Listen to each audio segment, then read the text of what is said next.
Today, I'm going to offer for your enjoyment my top 10 found footage horror movies. Now, I know this is an overused genre, and it tends to make some people sick with all the camera shaking and drops. I hope people making these films will use gimbals in the future, but that first-person experience is part of why I love this genre. If the movie is well written and well acted, you feel like part of the story, rather than an observer in the traditional third-person perspective. There are hundreds of movies in this genre, and I cannot remember all the movies I have seen to this point, good or bad. As I was trying to make a top 10, I kept having "oh yeah" moments as I remembered titles. The sheer volume of available movies makes it really hard to limit all my favorite to 10 movies. Plus, there are so many subgenres. I could make a top 10 list of alien abduction found footage, Bigfoot hunters, ghost hunters, haunted asylums, haunted houses, exorcism, doomsday cults, zombies, murderers, home invasion movies, UFOs, secret government installation, and maybe I will, but I will limit this list to my overall top 10. Like I said, it was really hard to narrow this down to a top 10, but here it goes. Number 10, The Last Exorcism. A Southern preacher allows a documentary crew to go along with him on what is to be his final exorcism, to show the world possession isn't real and just how gullible people really are. Reverend Cotton picked from one of his requests for help and goes film crew in tow to a farm in rural America. Here he plans to show the camera his tricks and get a fistload of cash for his smoke and mirrors exorcism. But he soon finds out he bit off more than he can chew. It seems, after performing a second exorcism on the young Nell Switzer, Cotton and the crew find out what real evil is.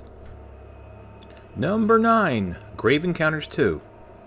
This movie is a sequel of sorts to Grave Encounters, where a college student, Alex Wright, is given hints that the movie Grave Encounters was not just a movie, but real footage of the Grave Encounters crew's disappearance. With the help of his film student friends and a mysterious vlogger, Alex finds the asylum that is the filming location of the original movie, and he tries to make a documentary of his own. After not taking things too seriously, the group soon finds themselves trapped with some not-so-friendly former patients and something more sinister. Number 8, Frankenstein's Army. Now, Frankenstein's Army is a good film about a World War II Russian recon squad seeking Nazis with an embedded war correspondent in tow. After receiving a distress call from another group of Russian soldiers, they find a church that has been converted into a laboratory where a Nazi doctor has made a bunch of steampunk monsters from used body parts of soldiers, civilians, and even some nuns. Like I said, this is a good movie, but it would have been a great movie if they weren't speaking English with a Russian accent. They should have at least filmed it speaking gibberish and then later dubbed in English. It would have made it a little bit more believable as a found footage film. Number 7, Devil's Pass. Devil's Pass, is also known as Dyatlov Pass Incident, is about missing college student Holly and her group that has set out to find what really happened to 9 Russian hikers that mysteriously died in the Ural Mountains in 1959. Following in Dyatlov's footsteps, one night they hear explosions and are almost killed by an avalanche. While waiting for rescue, it is obvious that someone doesn't want them to leave the mountain alive, forcing Holly and her friend Jensen to hide in an abandoned bunker they found earlier. Inside the bunker doesn't turn out to be any safer than if it had stayed out on the mountain. Number 6, Grave Encounters. The Grave Encounters crew goes missing after filming episode 6 at a haunted abandoned asylum, and no trace of them is found except the raw footage that was recovered and turned into this movie. Now, Grave Encounters is a direct poke at Travel Channel's Ghost Adventures with Lance Prescott, an almost spitting image of Zach Bagans. Lance and company are not expecting much, but find that the asylum isn't as vacant as advertised. The halls are constantly changing, and it becomes pretty obvious to Lance that he will never see the light of day again. Number 5, Rec 2. Now, this is a sequel to another movie on this list, Rec. Rec refers to the abbreviation for record in a video camera's viewfinder. The movie takes place moments after the first movie ends, with a SWAT team escorting a doctor into a quarantine apartment building to retrieve a blood sample from patient 0.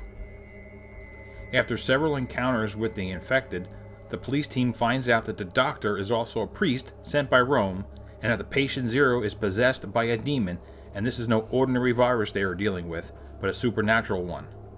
This movie has an English version, but I prefer the original Spanish version in reading the subtitles. Also in this movie, they find the heroine of the previous movie, which is number 4 on the list. Number 4, Wreck and Quarantine.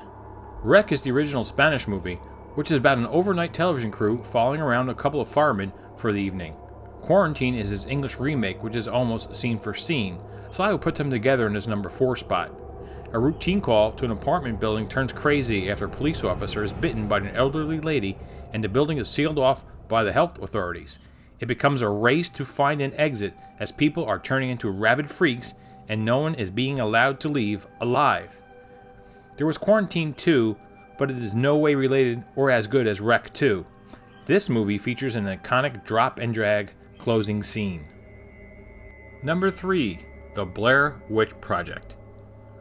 Now, what can I say about the Blair Witch Project other than it was the start of this genre's popularity?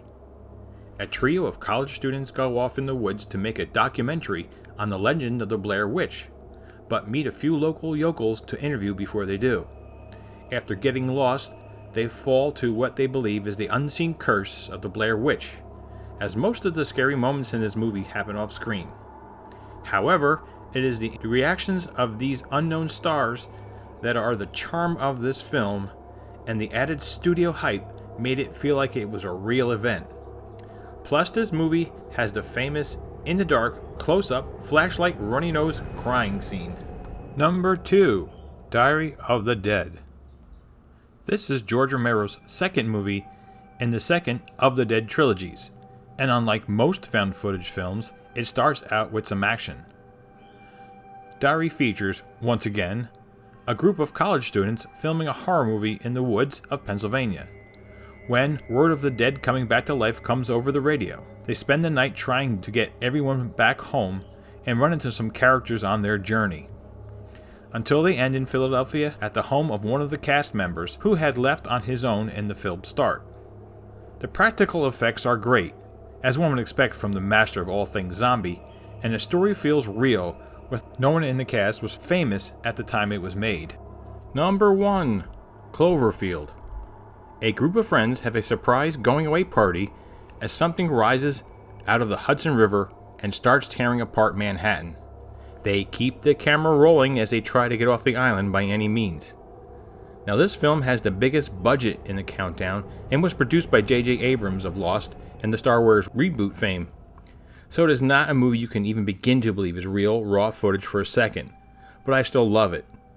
Although it starts out slow, like most found footage movies, it delivers a grand visual spectacle, and I consider it a tribute to traditional Japanese apocalyptic giant monster movies. There are 2 movies tied to Cloverfield, 10 Cloverfield Lane and The Cloverfield Paradox, but they are not really sequels, so the fate of New York City is never revealed. So if you're a fan of found footage, Godzilla movies, and I'll even throw in Starship Troopers, this should be a good movie for you. So there you have it, my top 10 overall found footage movies. Thank you for joining me. Please like and subscribe and watch out for my next video.